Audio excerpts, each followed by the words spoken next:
Okay, magandang umaga po sa ating lahat dito sa Donmar TV. Kung kagigising nyo lang, magkape-kape na kayo dyan at makinig kayo dito sa ating vlog, no? Kasi yung una nating pag-uusapan ay itong papalapit na SONA ni Bongbong Marcos. I think Monday na ito, itong SONA ni Bongbong Marcos. Oh, atin pong pag-uusapan ang SONA ni BBM kung ano ang gusto ng taong bayan na marinig sa bibig ni BBM. Oh. Yan, alamin natin yan mamaya kasi may nakita akong post kung saan sinosurvey po, no? Sinosurvey kung ano yung gusto ng taong bayan na marinig sa SONA ni BBM. I-explain ko yan mamaya kasi po may kinaugnayan po ito sa impeachment ni BP Sara. Okay? Ang pangalawa nating pag-uusapan ay ito ngang impeachment ni VP Sara na kung saan perwisyo ito ni VP Sara. Mantakin nyo, si VP Sara walang kasalanan, hindi naman siya nangungurakot sa pera ng taong bayan. Pinagbibintangan siya dito sa kanyang confidential funds. Pinagbibintangan siya ng kung kahit ano, ng grave threat na mga sinasabi raw niya at kung anong mga scripted na mga ibinibintang sa kanya. Mantakin nyo, nahihirapan si BP Sara na magtrabaho bilang Vice President at the same time, sagabal ito sa trabaho niya bilang Vice President. No? Saka ang kanyang tatay, alam nyo naman, pabalik-balik doon si VP Sara sa Hague. No? Isa rin yon sa distraction ng kanyang trabaho. So lahat na lang siguro ginagawa ng kalaban para madidistract si VP Sara at siraan nila ng siraan. Tapos nag-file pa sila ng impeachment. Alam niyo naman, ang impeachment medyo magastos yan kasi si VP Sara kukuha pa yan ng mga lawyers. At hindi naman yan pera ng gobyerno ang kanyang mga binabaya dito sa kanyang mga magagaling na lawyer. No? So, perwisyo ito kay VP Sara. Now, ngayon, kapag mapatunayan na si VP Sara ay walang kasalanan at hindi siya ma-impeach, dapat raw, okay? Dapat raw pagbabayarin itong mga kalaban niya na nag-file ng impeachment ng danyos. Yan ang sabi. Mamaya ipapakita ko yan. Meron pong mga ekspertong nagsabi na pwedeng mag-file si VP Sara at kasuhan ito ng danyos itong mga perwisyo sa kanyang buhay, itong mga kalaban niya. Okay, mamaya pag-usapan natin yan kasi para naman makaganti si VP Sara. At last but not the least na ating pag-uusapan ay etong ngang interview ni Congressman Toby Chanco. Ito, si Toby Chanco, dati itong mga kaalyado ni BBM at ni ni Martin Romualdez, okay? In-interview kasi itong si Congressman Toby Chanco at sinabi niya kung walang makukulong na big fish, walang maniniwala sa seryoso sa korupsyon. Kasi po, expected na yan, pagdating ng SONA, itong si BBM, magmamayabang na naman ito na patungkol sa meron raw mga nakukulong sa mga flood control, ganun, ganyan. When in fact, yung mga nakukulong, mga kalaban nila. Hindi naman yung mga tunay na nangungulimbat ng pera sa gobyerno. Mamaya, pag-usapan natin yan kasi po ay mahalaga po na itong explanation ni Congressman Toby Chanco kasi itong si Kong Toby, meron siyang alam. At ito po ay nagsisiwalat ng mga kabalastugan dyan sa loob ng House of Representatives. Okay, mamaya i-play natin yan. Pero guys, bago natin ito pag-uusapan, help me po muna na i-like at saka i-share itong ating vlog, no? Para guys, kakalat ito sa taong bayan. Okay? Naka-like and share na ba? And sa mga first time dito sa Donmar TV na nanonood dito sa aking vlog, if this is your first time, mag-subscribe na po kayo kasi libre lang ang mag-subscribe sa YouTube. Walang bayad yan. Okay? Kapag nakasubscribe na kayo, updated na kayo sa ating mga trending na mga balita. Okay? Heto. Unahin natin itong post, itong shared post ni Sas Rogando Sasot, itong magaling na vlogger na si Ma'am Sas. Okay? Napansin kasi ni Ma'am Sas na sa survey ng impeachment ni sa survey po ng SONA ni BBM na gustong marinig ng taong bayan, 1.2% ang care about VP Sara's impeachment. That's kakamping plus BBM loyalist. Di ba? Kasi kung makikita nyo dito, kitang-kita naman, ito yung survey nila na kung saan what Filipinos want to hear in the 2026 SONA. Ang nangunguna po dito, anti-corruption drive, which is 29.8% ang gusto. Ito kabuuhan na po ito. Out of 100%. 29.8% ng mga mamamayang Pilipino, mga kababayan natin, gustong marinig sa bibig ni BBM ang anti-corruption drive. Yan ang gusto nilang maipaliwanag ni BBM. Bakit nagkaganyan? Bakit walang nakulong na big fish? Tapos ang sunod, itong price of goods. Yan ang gustong marinig rin ng taong bayan. 18.7%. Kasi alam naman po natin, nagmahalan ang presyo ng mga pagkain sa pamumuno nitong bangag na ito. Pangatlo, job and livelihood opportunities, 6.6%. Sunod, poverty, 6.2%. Ayan, ang daming mga natatamaan dito sa poverty. Illegal drugs, 5.5%. Malaki pa rin kasi pang siya pang 5. Gusto ng taong bayan marinig sa bibig nito ni BBM kasi po lumalaganap na po yung krimen, di ba? Sunod, nag-follow na ang low wages, high fuel prices, agricultural issues, criminality, state of education, fulfillment of promises. Yan, gusto yan marinig ng taong bayan, yung fulfillment of promises kasi budol na mga sinasabi At ang panghuli is the VP Sara Duterte impeachment, 1.2%. So kung pagbabasihan mo itong survey na ito, hindi po interesado ang taong bayan sa impeachment ni VP Sara.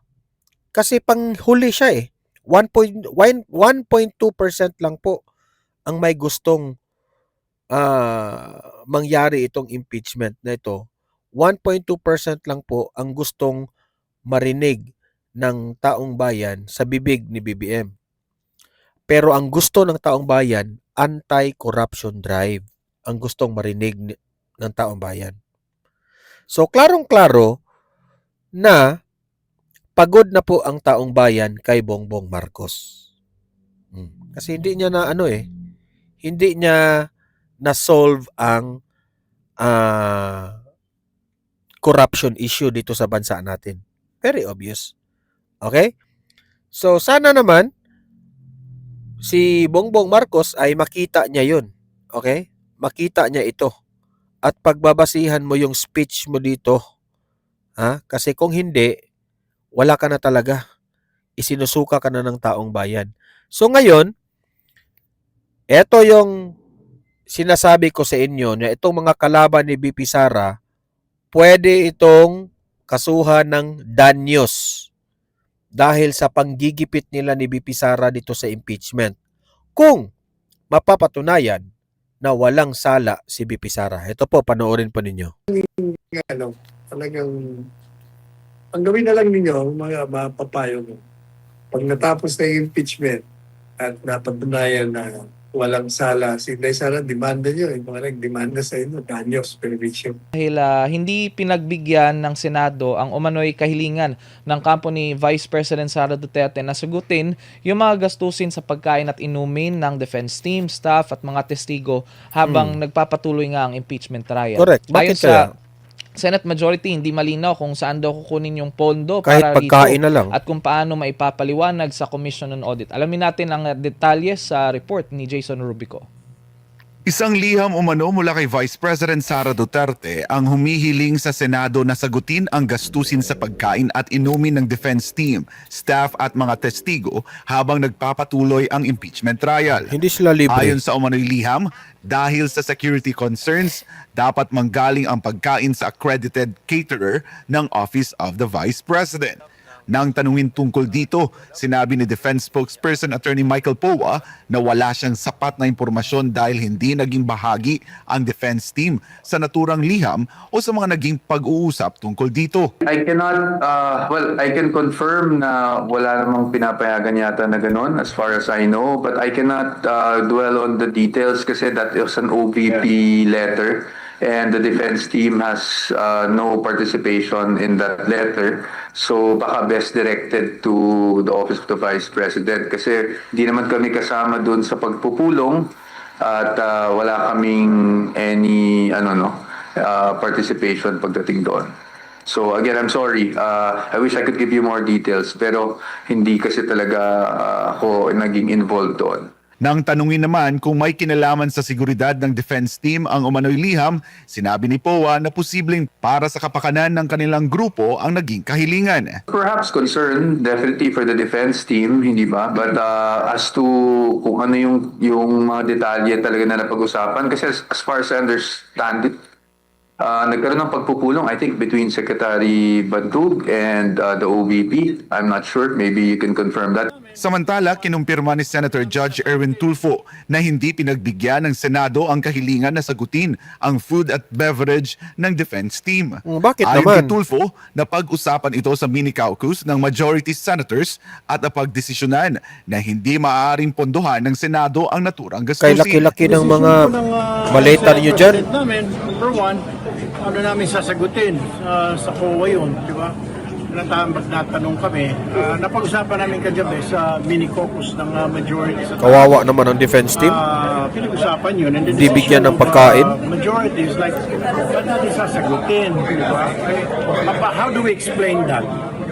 Saan natin kukunin yung bayad sa pagkain? Tapos Sa maleta na lang. Sa catering. Ipinaliwanag din ni Senate President Sherwin Gatchalian na wala ng sapat na pondo ang Senado para sagutin ang pagpapakain sa defense panel maging sa prosecution panel. Aniya, marami pang prioridad na gastusin ang Senado na kailangang unahin, kabilang ang budget hearings at committee hearings. We cannot afford it. Hindi kaya ng budget dahil meron tayong ibang gastusin. We have to prioritize, of course, yung budget hearings at committee hearings. Para sa Diyos at sa Pilipinas kong mahal, ako si Jason Rubrico, Oh. SM9 News. Ito yung Meron nga komento nag-comment, ni Attorney Sal, Panelo. na kung wala naman palang budget kahit sa pagkain, dapat hindi na lang nag-impeachment. Ano pong masasabi niyo dito, Attorney? Well, ordinarily, pag meron kang kaso sa hukuman, talagang kanya-kanyang gastos yun. Nagdemanda, saka yung dinimanda. Yung dinimanda naman, pwede naman kasi silang pag sila'y nanalo sa kaso, kasama yun sa danyos perwisyo na hihingi nila sa hukuman Yan. na pagbayarin yung natalo yun sa mga ginastos nila sa abogado. Perwisyo kay VP Nagastos Sara sila yan eh. dahil sa maling pagdidemanda sa kanila. Ordinarily, ganun yun. Kaya, ganun din dito. Ang feeling siguro nung nagpadala ng liham na yun, wala namang kasaysayan. Wala namang pasiyandigan. Papagastusin mo si Vice Presidente Inday Sara. Private money yan. Gagastos ka sa mga abogado. 3 araw sa isang linggo, gagastusan mo yan. Buti niya lang isang taon at kalahati. Talagang kawawa naman ang dinimanda mo. Lalong-lalo na, politika ang nasa likod. Hindi naman totoo. Mabuti itong mga kongresista, ang lalaki ng mga budget nila dyan. Meron sila mga allowances dyan. Kaya, kumbaga, tagilid ang dinidemanda dyan. Pero, Kawawa si talagang, BP Sara. talagang, Kanyang gasto lahat gawin na yan. lang ninyo, mga mapapayo mo. Pag natapos na yung impeachment at napatunayan na walang sala, si Inday Sara, demanda nyo. Yung mga nagdemanda sa inyo, danyos, permission. Ayun. Pero civil case na lang po ba yan, Attorney Sal, if ever? Oo, siyempre, civil case. Pwede rin namang malicious prosecution, criminal case. Mm. Ayan. Maraming salamat po, Attorney Sal. Sa iba pang balita ito, mariing pinabulaanan ng Malacanang ang pangangailangang magsagawa pa ng loyalty check sa hanay ng militar sa kabila ng pagsisiwalat ng National Bureau of Investigation na may mga aktibong sundalo umano na iniimbestigahan kaugnay ng banta sa buhay ni Pangulong Ferdinand Marcos Jr. Alamin natin sa ulat ni Ina Mortel.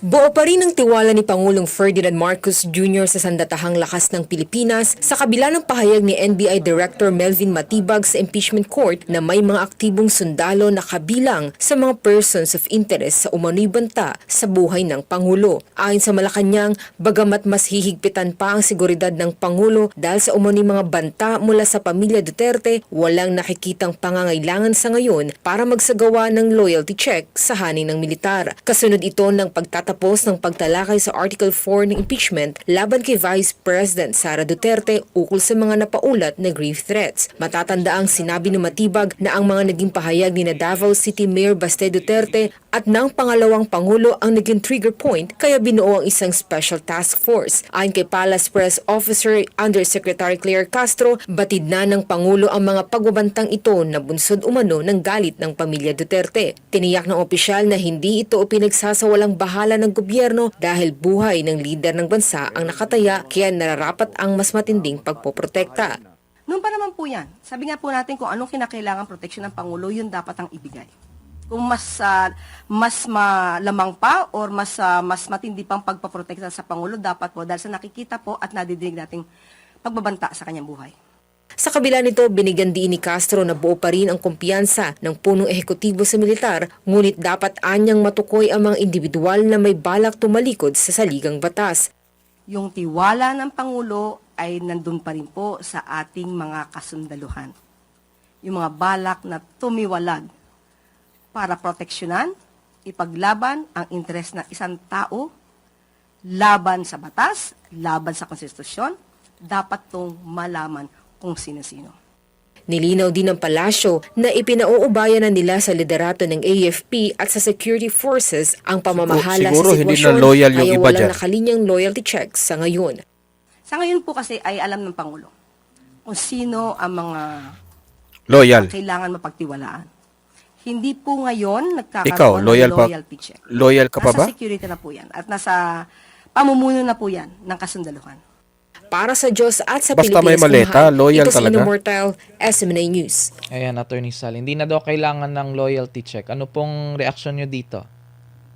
Hindi na nga kailangan kasi alam na nila kung sino yung mga kalaban nila. Sino yung mga kakampi nila. Hindi na nga kailangan. Ayan.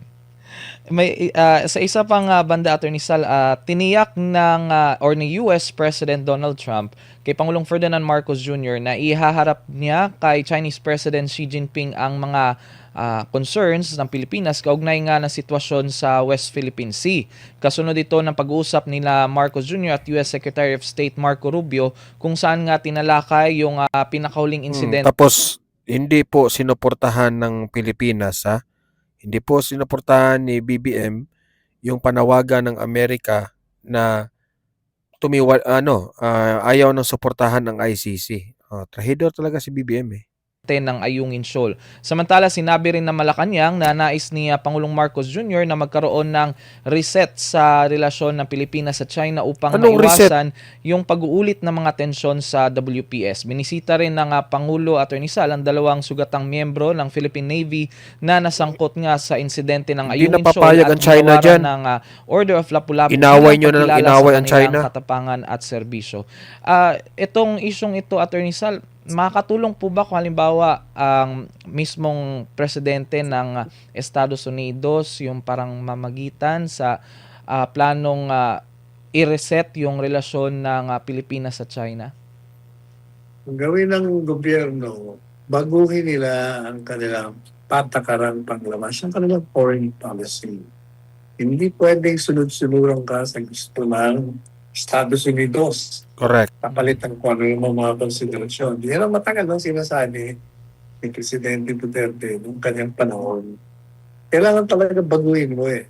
Kasi pag reliant ka, dependent ka sa galaw ng Amerikano, susunod ka, talagang manganganib ka kasi kalaban niya, Russia, kalaban niya, China, Korea, ang lapit natin sa kanila.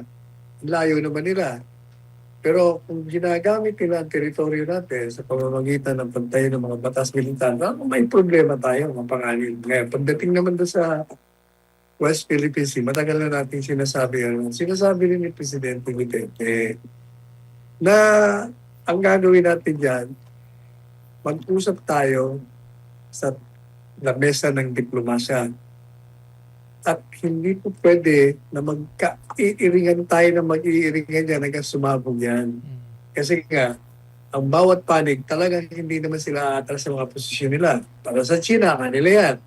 Para sa atin yan. At meron pa tayong arbitral award. Kaya ang ginawa ni Presidente noon, hindi tayo magkasundo dito.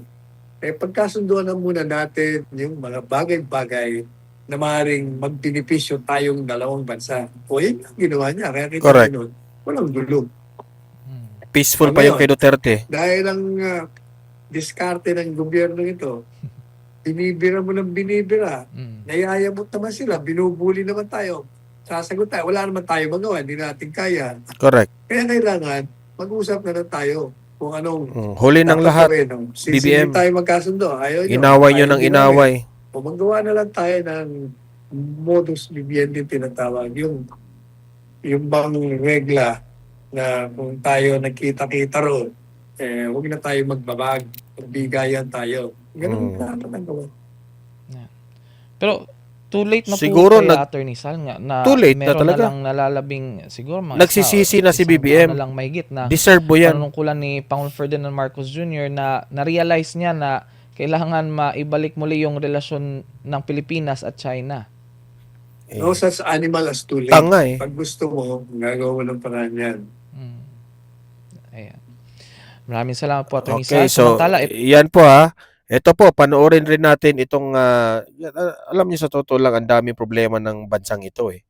Kasi bangag talaga ang pag-handle ni BBM dito sa Pilipinas. Ito naman, si Kong Toby Chanco ay parang nagpalabas siya ng saloobin na kung walang makukulong na big fish, walang maniniwalang seryoso itong gobyerno ito sa pagsugpo ng korupsyon. Ito po, panoorin natin. Pinapatawag lang kami kasi biglang umano ulit bumalik ulit na nung balik na naman po dahil I guess sa Lunes na po yung SONA, yung unang mga dati na yung mga sinabi mo na nagkakaroon ng bentahan dito po sa Kamara de Representantes, yung mga budget insertions, and maybe because of that nga, 'di ba, the president last year ni SONA said nga mahiya kayo na ngayon 1 year na, malapit na. So tatanungin ko lang, from the first time that you revealed this, have you seen any improvement? Or because wala talagang brazen na, wala nang pagkakaiba. Pareho pa rin itong mga budget insertion, mas malaki, mas malawak, wala nang hiya-hiya. It's already kumbaga the norm. Hindi, first of all, syempre, may pagbabago naman, lalo na pag yung sinasabi ni Ombudsman Remulla na palapit na ng palapit dun sa kaso ni former Speaker Martin Romualdez, yan ang magpapatunay kung seryoso ang gobyerno sa laban sa korupsyon o hindi, no? Because hindi naman pwedeng yung mga maliliit na isda lang ang nakulong, hindi naman pwedeng yung DPWH ang nakakulong, hindi pwedeng yung mga contractors lang nakulong, no? Kasi hindi naman naabot sa kanila yung anomalya kung hindi nasingitan ng mga proyekto yung budget doon pa lang sa paggawa ng NEP, NEP, no? oo. So ang ibig sabihin doon pa lang sa paggawa ng NEP ay nagbebentahan na ng proyekto, di ba? At pag binenta yung proyekto, magbabayad yung contractor, legislator, o kung sino man ang gusto ng proyekto ng 20%. No? Of course, yung legislator is over and above. Yung pag gusto mo ng mas marami pang proyekto, dati hindi naman binibenta sa amin yan eh. Oo. Ang nangyayari dyan sa amin, hihingin lang namin, di ba? Oo. But admittedly, dati prior dun sa bendahan, ano yan, it is based on your political value, di ba? Yeah. Pag malakas ka sa Malacanang o malakas ka sa speaker, may dagdag. Pero dito, ang nangyari is binibenta na sa mga contractors prior pa lang doon sa paggawa ng NEP. Okay? Pagkatapos noon, along the way, kung gusto mo pang magsingit, doon sa mga amendments, sinisingit o doon sa insertion, sinisingit yung additional na binebenta, di ba? Kaya konektado to doon sa unprogrammed appropriations, di ba? Na kine-question ngayon sa Supreme Court. Because ang nangyayari doon, kung gusto pa nila mag-insert, tatanggalin nila yun doon sa programmed appropriations. Yung programmed appropriations, ilalagay nila sa unprogrammed. Programmed, Para yung binenta nila, yun ang malalagay nila sa programmed appropriation. Ganon yung nangyayari doon, no? So, kailangan talaga yung big fish, no? Kasi si Saldico ang point person sa bentahan. Ang sinasabi ko naman is hindi naman magagawa ni Saldico to kung hindi alam ni former Speaker Martin Romualdez. Alam mo, nung una, ako yung unang-una nagsabi ng pangalan ni Saldico. Ako yung unang nagsabi ng pangalan ni former Speaker Martin Romualdez. Diba? So, ngayon makikita na natin na talagang iniintay na lang natin yung pag-file ng kaso ng ombudsman, no? Balita ko nasa preliminary investigation stage na sila. So, iintayin natin kung ano yung magiging Just to refresh my memory kong Toby, no? Kasi nga dito sa binabasa ko nga yung namin research, 20% ang hinihingi ni Zaldico. Tapos yung mga kontratista, meron rin silang patong. So kunyari sabihin natin yung proyekto ay 100 million, magkano lang po talaga ang napupunta sa proyekto at magkano pong napupunta sa mga komisyon? Hindi ko alam eksakto, but definitely may bawas na yung, so kung 100 million, 80 na lang kasi nagbayad kay Saldico ng 20, di ba? Correct. Ngayon, kung pinasa pa ulit, kasi yung iba naman, hindi naman, pag bumili sila, hindi na sila yung gagawa, ibebenta nila ulit.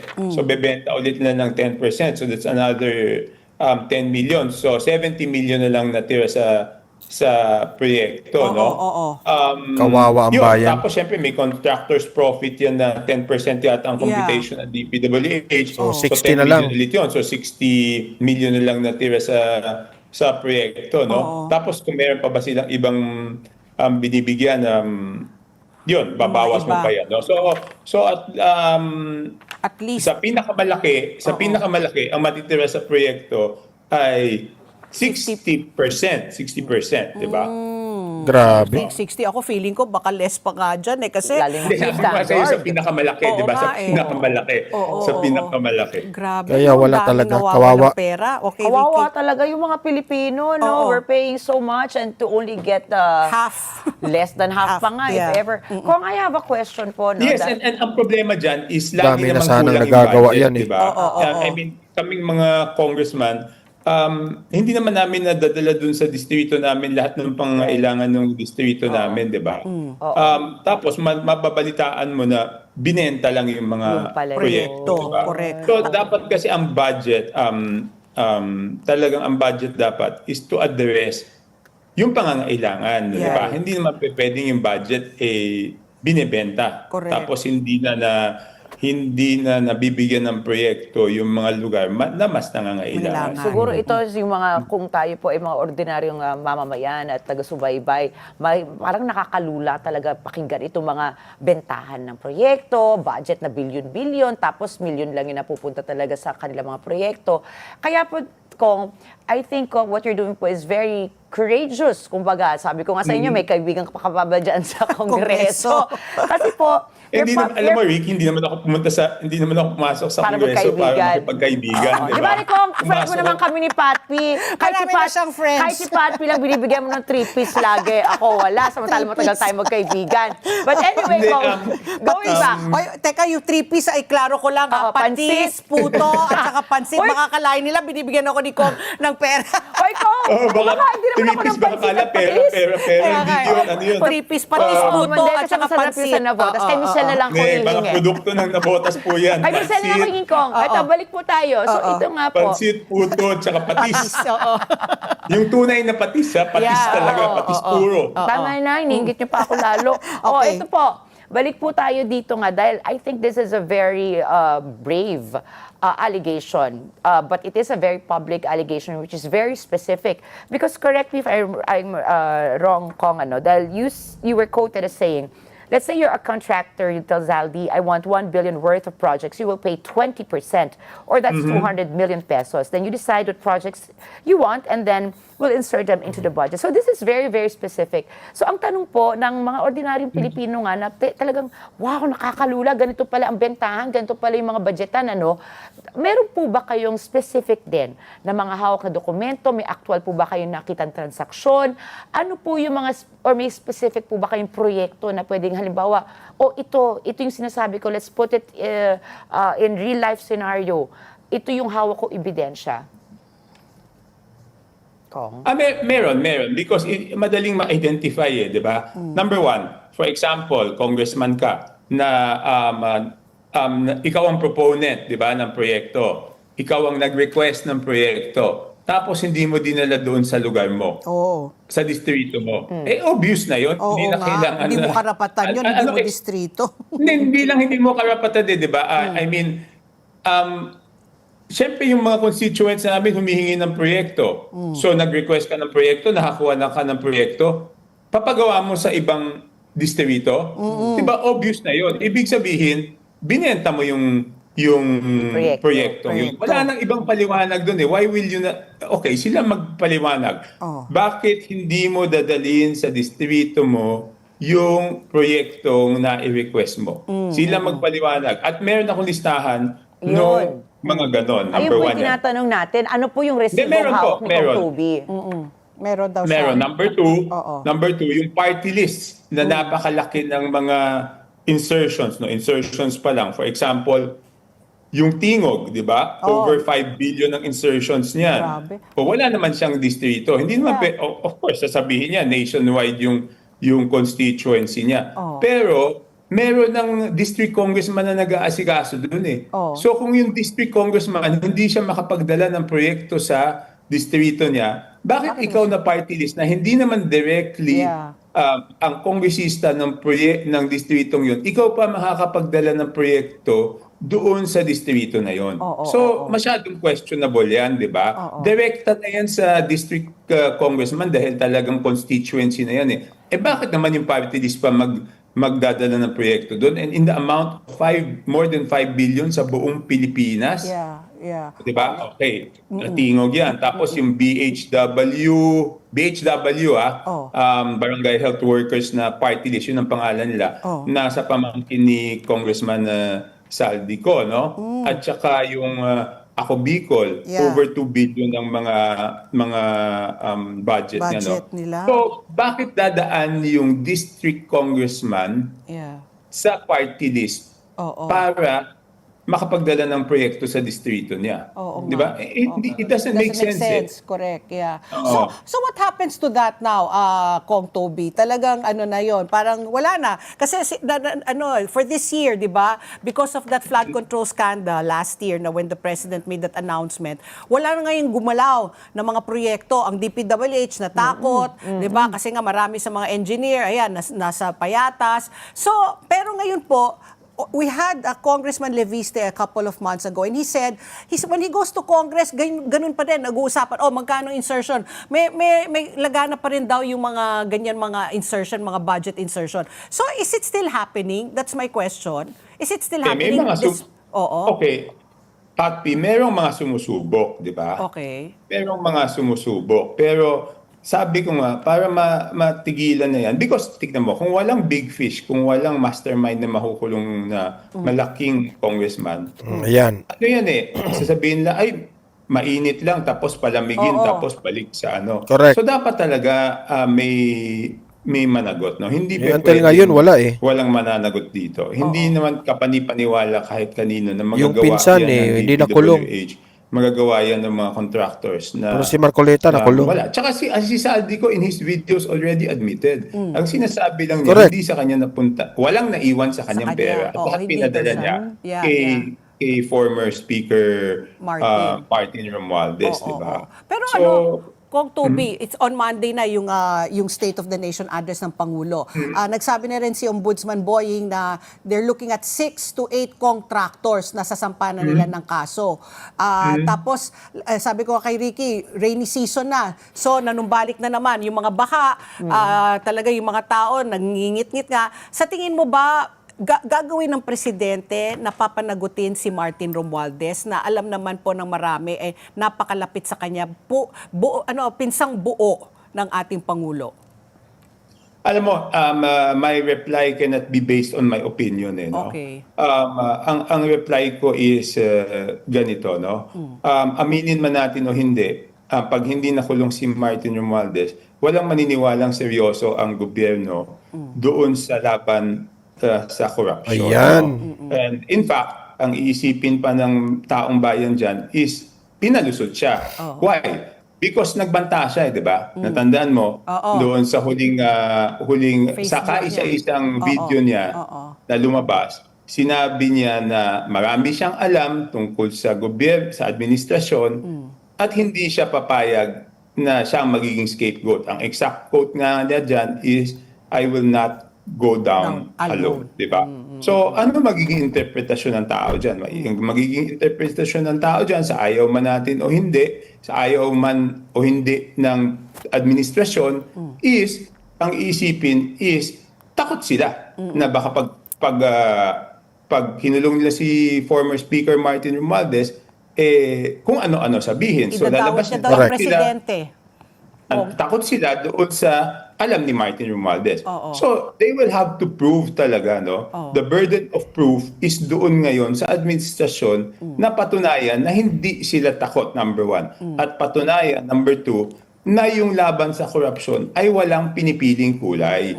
Na pagkakampi, hindi nakakasuhan, hindi nakukulong, pero pagkalaban sa politika, mabilis pa sa alas 4 kung makulong, no? So, pag ganyan kasi ang perception ng tao, napakasama. Ibig sabihin, hindi ito tungkol sa pananagutan, lalabas na ito ay tungkol sa politika at self-preservation, no? Yeah. Dahil na lalabas na takot sila doon sa maaaring sabihin ni former Speaker Martin Romualdez. At matagal na kasing nag-intay yung Isang ang taon na. taong bayan, Oo, di ba? isang taon na. Isang taon na So talagang inip na yung taong bayan at kailangan makita talaga na accountability. Accountability is for all. Yeah. Para sa lahat yan. Walang exemption at walang pinipili. Okay. Ako naman kong dahil Okay, so yun po ang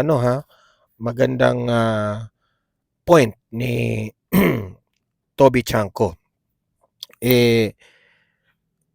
Unang-una, ang taong bayan medyo pagod na nga Mag-iisang taon na wala pa ring nasosolve na flood control. Bumabaha pa rin. Unless kung nafe-feel ng taong bayan na umulan pero wala nang baha. At least nagtrabaho ng maayos ang presidente. Pero tingnan nyo, nung nakaraang ngayong week na ito, bumaha na naman. Ilang parte ng mga lugar bumaha na naman. So meaning to say, hindi talaga nila binago yung flood control. Tapos, napansin pa ng taong bayan na walang napanagot doon sa flood control corruption. Kaya ikaw BBM, kahit anong gagawin ng mga vloggers mong ipabango ka pa ng mga vloggers mo, wala na. Wala na. Wala nang tiwala ang taong bayan sa'yo, kaya deserve mong mag-negative ang rating mo. Okay? So, kayong mga audience ko dito sa Donmar TV, libre kayong mag-comment, mag-react sa inyong opinion at babasahin natin yan sa comment section. Paki-like, paki-share sa mga nanonood ngayon at sa mga hindi pa nakasubscribe, subscribe na po kayo. Okay? See you in my next video. Have a great day, have a great night, and God bless po sa ating lahat. Mabuhay ang Pilipinas, and God save the Philippines. Bye-bye!